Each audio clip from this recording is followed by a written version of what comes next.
Good evening and thank you for joining us on Viewpoint on DBS Television. It is the midweek edition.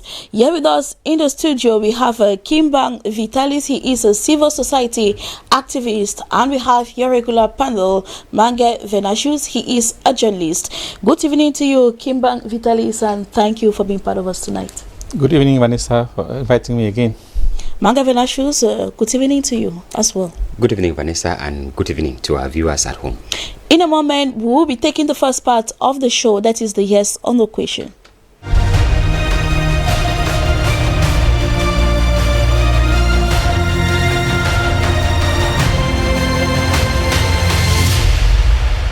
Welcome back. Our first question for today goes thus: are parents playing their educative role during this period of confinement?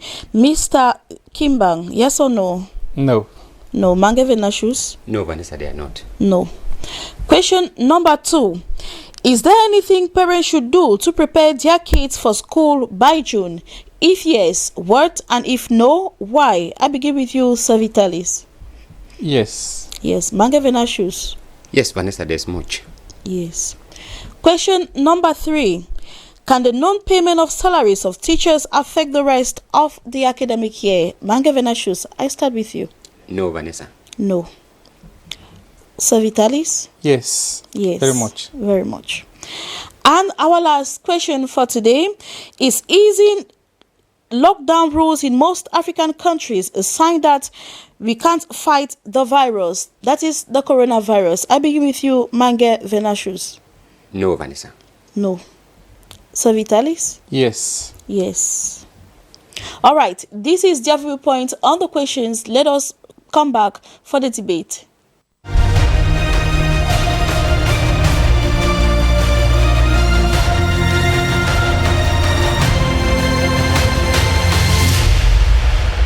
Our first question, we ask whether parents are playing their educative role during this confinement period. Mr. Kimbang Vitalis, you said no, they are not playing their educative role. So what is your point in saying no? Yes, Vanessa, if you go on our streets and inside our quarters, you will discover that parents are not playing any role as far as this confinement is concerned to educate their children. It is like they don't believe that the disease actually exists. After all, I don't blame them, because the stance of the government has been so confusing, so much so that many of them don't really know whether the virus is either true or not. If you move around the quarters, you will discover that most of the children are on the street selling. Most of the children are on the field playing football. Most of the children, they don't even know that as far as coronavirus is concerned, you are not supposed to gather together.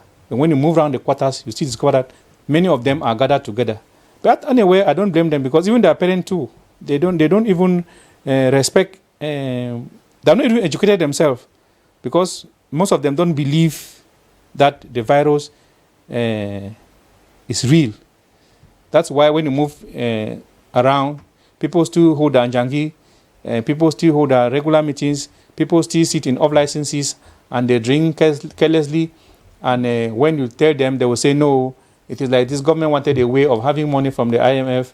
And now that they have gotten the money, there's nothing as coronavirus. So actually, parents are not playing any role. And you hardly go to a home and you see a bucket of water where children can even wash their hands, where you can't see hand sanitizers or any other thing.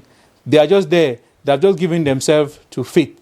And I believe that it is only God that is protecting us, because we cannot say that we are protecting ourselves. So that's my viewpoint.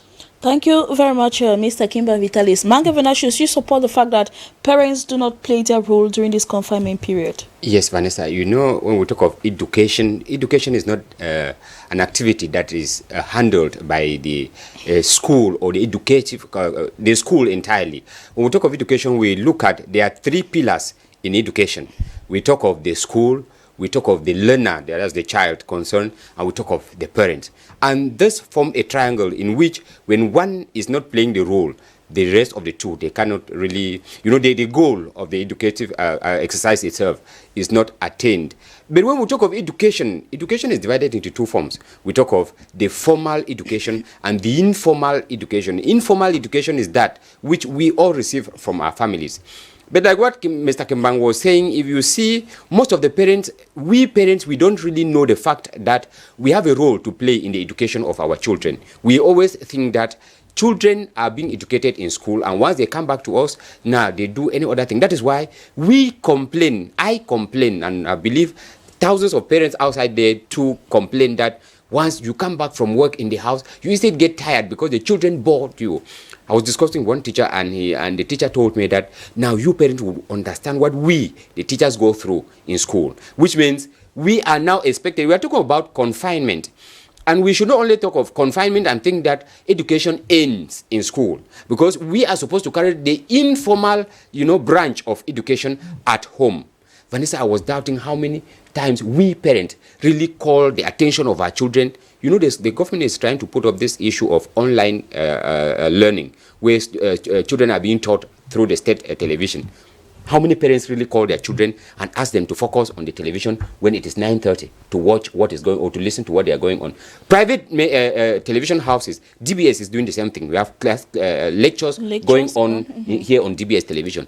I doubt how many times I sit with my children and ask them to follow. So it is a fact that we parents have failed in our duty. We are failing, some because we don't understand that it is our duty.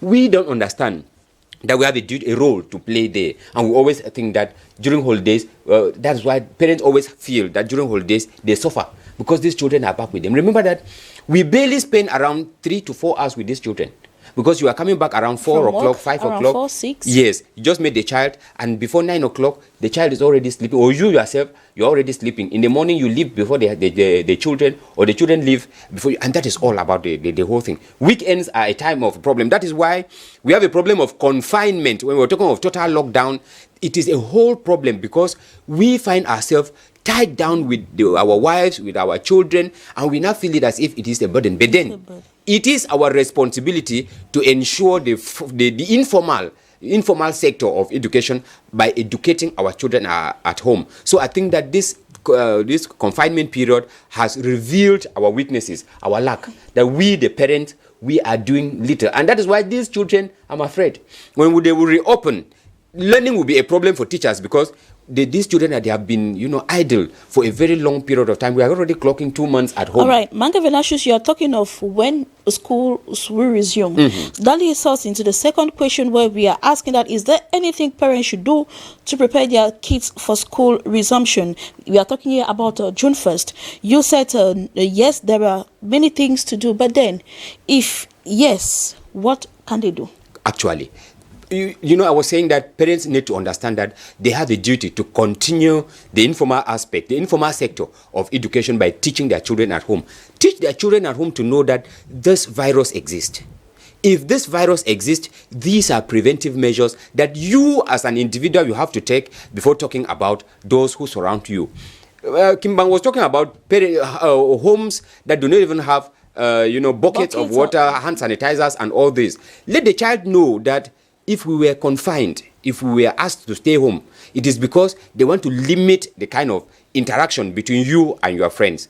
We need these children to understand that even in the quarters, if you are confined, you remain in your house. If you leave the house and go to the neighbor's house, it reduces nothing like as if you were in class, because you see intermingle with the children and in the quarter you see that they still group in this house, they still play around. Nothing has changed. So we need to let these children know that with the evolution, with what is happening in Cameroon, the fight has left the general level to become an individual fight. We need to to sensitize our children to understand that you fight the virus as an individual first, before your classmates, before your teacher. In that case, when these children finally go back to school by June 1st, if they go back to school, then they would now know that now I have a duty to wear my face mask. It is not to wear it because there's a police officer chasing at me. I have a duty to wear my face mask because I have to protect myself and protect my neighbor. I have a duty to wash my hands regularly because I have to protect myself and protect my neighbor. So it is this kind of sensitization that we need to carry on with our children practically on a daily basis, arming them, because we don't know what will happen if they ask us to go to school in 1st of June. Vanessa, I don't know what will happen, because the children, they still share the same impression that coronavirus is fictitious, that it does not exist. So we need to let them have the idea that, and have the belief that it does exist. Mr. Kimba, you share the same opinion? Yes, the thing is that, first of all, before these children go back to school, we have to prepare them psychologically, because many of them believe that school has ended. And if I take example of myself, my little daughter already packed her things and she went to see her aunt for holiday. So it will be very difficult for me now to convince her that school will start in June. And when school will start in June, I begin to doubt when government say that school will start in June. This virus is not something that has a time frame. That we say that no, we are tackling it from this time to this time. When we say that the school will start in June, and now the number of cases that we are having on daily basis keeps on rising every day, and we are talking about school starting in June. It looks as if, it seems as if we are not serious about what we are doing. For me, I think that if the number of cases we are going down on daily basis, we have said that no, looking from the statistics of the number of cases that are going down daily, if it continues like this, then we will start school in June. Mm-hmm. But instead, it's the reverse, and we are saying that schools will start in June. We need to teach these children. And teaching these children is also something that is very, very difficult to change our psychologies, because we, the parents, have not taught ourselves. If you move around, you will see that many parents, they put on face mask because they have seen a policeman coming, so they want to run away from a policeman. That when they put off the face mask. Many people don't even put it on. They put it under their chin, or they put it on in their pocket. When a policeman is coming, that when they remove it. If you, an elderly person who is not supposed to be taught by another person, if you are doing this, one more of a child who's supposed to be followed by you with a cane to do the right thing, if you want them to be psychologically prepared, you should also prepare yourself. You should also make sure that you do the right thing so that they can copy. But we have failed that most of the parents, they don't even do the right thing. In my house, there is a pocket standing outside. But you see somebody just go, oh, Mr. Kimba, are you inside? You pass and enter. Before you tell him that, no, go and wash your hands. That when the person will run outside to wash his hands. Meaning that they have not even put in their mind that you are supposed to wash your hands. At every opportunity, yes. Wash your hands or sanitize them. Yes. Mm-hmm. Many people don't know that. You have to keep on reminding adults that, no, you can't go back and wash your hands. It seems ridiculous. Then I begin to ask myself, what about children? What about my small child in the nursery? What about those little children in school that they don't even know that something is happening? So it is a very, very difficult task. It's a very, very difficult task. And Mr. Kimba, will remain with you concerning the third question. Can the non-payment of salaries of teachers, talking about teachers, we mean teachers in the private sector or in private schools, affect the rest of the academic year? Vanessa, I've been working in close collaboration with teachers for more than 16 years, especially those of the basic education. And you stand firm that it can affect it? It is not, it will affect them seriously. Because these teachers are people who are looked upon like underdogs in society. Most of the schools before this most of the schools have not paid their teachers. The reason being that there's coronavirus. Whereas when you look at the school payment schedule, it shows that before the end of October, most of the pupils have already paid their school fees. Now that this virus came up, it's not the fault of the teachers. The proprietors most of them have refused to pay teachers. How do you expect the teachers now to go back and put in their full energy to make their business grow? I think some schools will start to recruit afresh when schools start in September, because I've been with some teachers and many of them, they are already looking for something else to do. And it's very, very painful that somebody who is the backbone of your business, because there's a problem, you cannot support him. You eat in your own house. You pay your bills. You pay your own house. You don't even think about him. Then you expect that school starts in June, and he comes and make your business to grow. It is very, very pathetic. I've been with primary school teachers, mostly basic education. It's as if the proprietors, they have a general meeting where they go and sit and decide on how much they can give most of those teachers. Because when you ask many of them, their salary ranges, we have a particular range, and their salaries evolve around. Meaning that the proprietor and the proprietress said they have a meeting where they go and sit there and say, no, we should not pay these people beyond this amount. We should not do this to them. Because when you look at them, virtually they have no advantage. But they're supposed to appear in school clean, neat, and on time. And they spend all their time in school. So for me, the non-payment of their salaries is going to affect many of them. Then for those who are saying that they cannot pay teachers because other children are not finished their school fees, there's no parent that will pay school fees in June, when school starts. No parent. I don't, even myself, even I have school fees to pay in June, I will not pay. Because I'm not even sure whether the term is going to run smoothly. So the best thing to do is that government should come to their aid. Tell them that, no, if you want to operate a school, this is the minimum salary that you have to pay a teacher. But in this aspect, government has just allowed the sector very, very loose. So basic teachers of the private sector in the basic education, they are really, really suffering. But for those of the secondary education, many of them had dialogue that they teach in many schools, and they can maybe teach in 5 or 6 schools. But when you are a primary school teacher, there's no way you can teach in 2 schools at a time. So government should really look into their problems and see what they can do to these teachers. Regardless of that, many of them are at the background working to see that they could remind the students or the pupils about their lessons. Yes, many of them, these teachers like this, when I look at them sometimes, they are just like, they have God's heart. Because you see somebody who is poorly paid, but you see the abnegation, you see the love that he has for his job. It really baffles me. Sometimes some of them go for 4, 3, 5 months without salaries, but they still teach with a lot of love. They still show a lot of love. And for me, I really look at them as if these people, the type of hearts that some of them have, I doubt.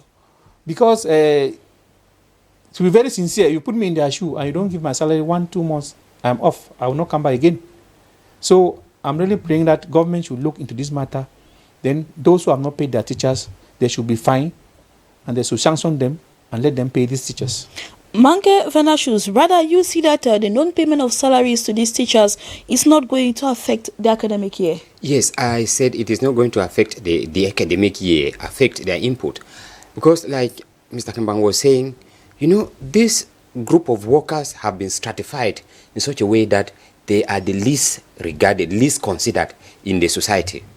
And, they work on a 9-month period. They are paid for 9 months. Very few teachers, especially in the private sector and in the basic sector, that very few of them are paid for 12 months. Very few.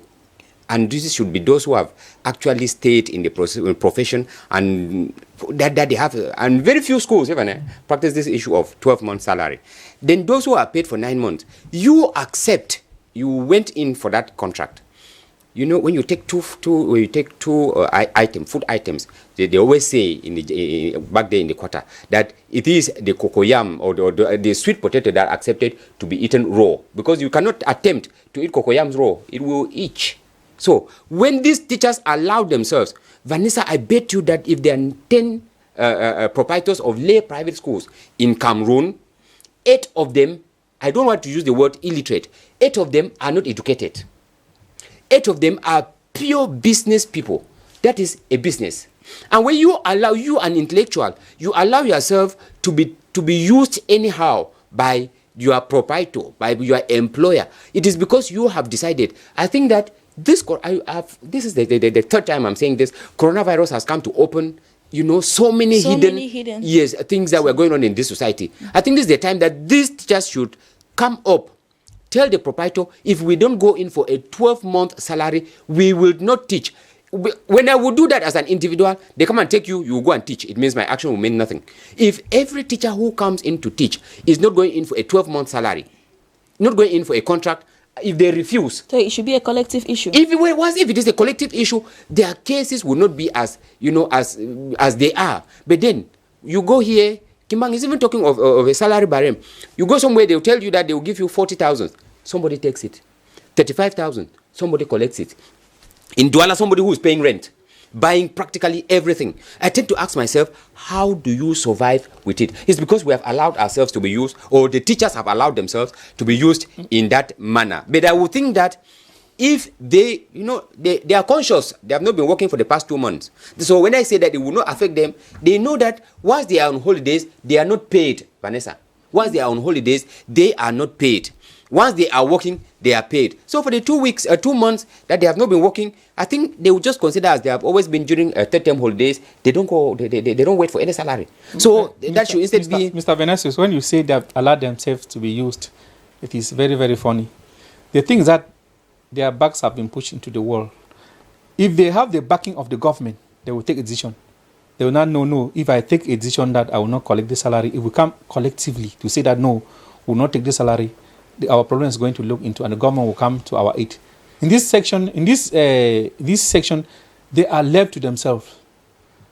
You fight for yourself. You pay your house rent alone.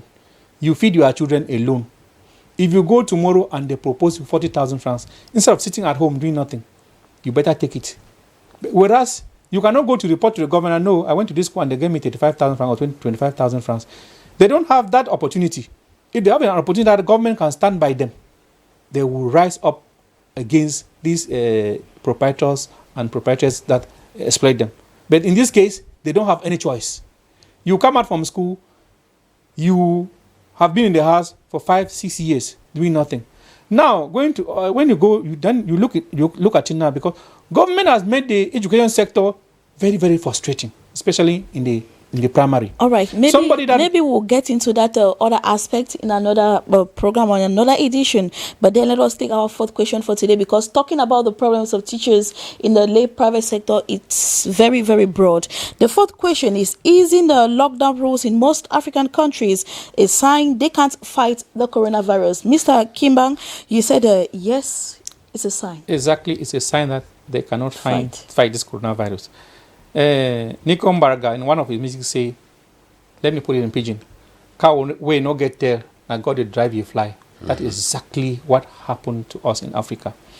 When I was looking at what was happening in Italy, in Wuhan, and other European countries, I was asking myself, if this coronavirus come to Africa with the same speed, with the same intensity, like what we have in Europe, I bet you none of us will be alive. We are living in a society where people are not documented. You don't know who is who. It is very, very difficult for government to fight coronavirus. They were talking about suspending house rent, suspending water, suspending this. How many people are landlords in Douala? Once you are able to have a marshy area and you have your plan, you go and need some plan there and you become a landlord. Those people, government do not know them. But in Europe, everybody is documented. Government know that, no, in this area, I have 50 households, 6 households here and there. But in our own Cameroon context, African context, we don't even know who is who. We don't even know how many people entered Bonaberi last night. We don't even know how many people entered Douala last night. We don't know how many landlords are in Douala or in Yaoundé. If you want to to fight the coronavirus, it was just that God is on our side, because I don't think that Africans are prepared for anything. The only thing that we heard from the minister was every evening he counts the number of people that are infected, which for me was very doubtful, because the one day they said that there was mass testing in Bonaberi for 2 days. I stayed in the house for 2 days. Nobody passed by my quarter. But the next day I heard them shouting on television that there was mass testing in Bonaberi. So there was nothing Africans, we did not prepare anything. It's just that God is on our side and is helping us. So there is nothing as we prepared for this thing. Because even when you look at this hand washing, saying that hand washing, I passed through Marché Granga this afternoon. I saw some miserable pockets there, standing there. There were not even water inside. So, and I saw the name of honorable somebody written on it. Must everything be politicized? You want to put it there? Must you write your name there to show that you are the honorable that have brought these pockets? Was it politics? Is it political campaign that people should campaign and put their names?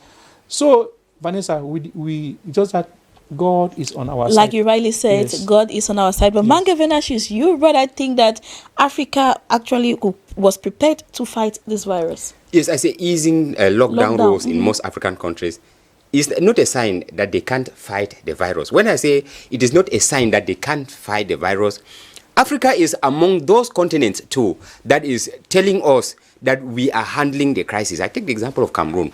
Monseigneur Samuel Kleda tells us that he has a cure. In the president of Madagascar tells us that they are having, a treatment, a cure for coronavirus. And statistics coming from Madagascar tells us that the cases in Madagascar, they are not skyrocketing like we have in other African countries. Since then, they have not reported any case. Correct. And cases are recovering. So there are every indications that Africa, there is this thing, Vanessa, that African countries need to know. Africa can be self-sufficient without expecting anything from foreigners. I tend to support the idea that is circulating in our society, that these cases in our African countries is because we wanted to have money from the International Monetary Fund. That is why we are talking of cases that are skyrocketing practically on a daily basis. If we have people who are already talking, we can take the words of Monseigneur Samuel Kleda to be the gospel truth, because the man with his caliber cannot deceive people. When it comes, we're talking about human lives here, and he cannot be telling us that he has a cure. Remember, he has a 30-year experience that he has been working with herbs, and he cannot tell us that he is curing this thing. He is not simply telling you that I have something that we can try. He's telling you that I have cured a number of people with it, so we can fight it. It is only thing, like he said, there is this political will that we need in Africa, that we need to be able to understand that if Africa decides to say that we are fighting the virus, even here in Cameroon, if we decide to say that we will handle the virus here in Cameroon, I mean, politically speaking, we will. This morning, papers informed us that the Congo received the COVID organic that came in from Madagascar. We don't have it yet in Cameroon. Now, we are talking about Samuel Kleda, whom we have it here. I was discussing with somebody in the United States, and he said, you people are lucky in Africa, in Cameroon, because you have a cure. In America, we don't have anything yet. So, which means, if we can use the cure that we have in Africa, in Cameroon, we can fight. I was thinking that the Minister of Health will say, take everything that Monseigneur Samuel Kleda has. Let us start, using it on those who are... it for free, like share it to those who are already positive, confirmed. Those who have been confirmed positive. Let's start treating them with it, and then we see what is happening.